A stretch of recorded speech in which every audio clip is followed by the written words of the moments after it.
So I talked a little bit about technology last week and how far we've come in ag. Just a simple like wheat harvest, we either swap it or we spray it to desiccate it and then it dries down. And then we can come through and harvest it. This makes it go through the combine easier, and also you have to watch the percentage of moisture when you take it into the elevator, because that can lead to some mold problems and other issue when you start storing grain that has high moisture.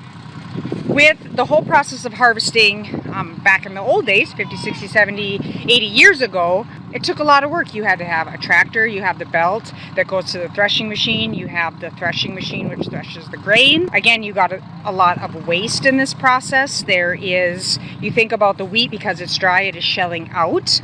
And so there is loss in the wagons, because you have to go through and harvest it and put it in bundles by hand. Then you put it into the wagon, and then it gets pitched from the wagon into the threshing machine to where that is basically today's modern combine. It separates the straw from the grain.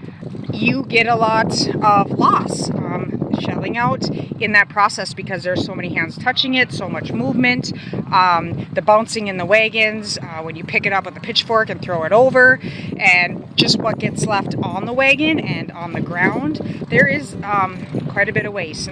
We are just, again, very fortunate, very lucky that we don't have to do all that work anymore, and that we are able to save so much of the crop that we grow in order to feed the world.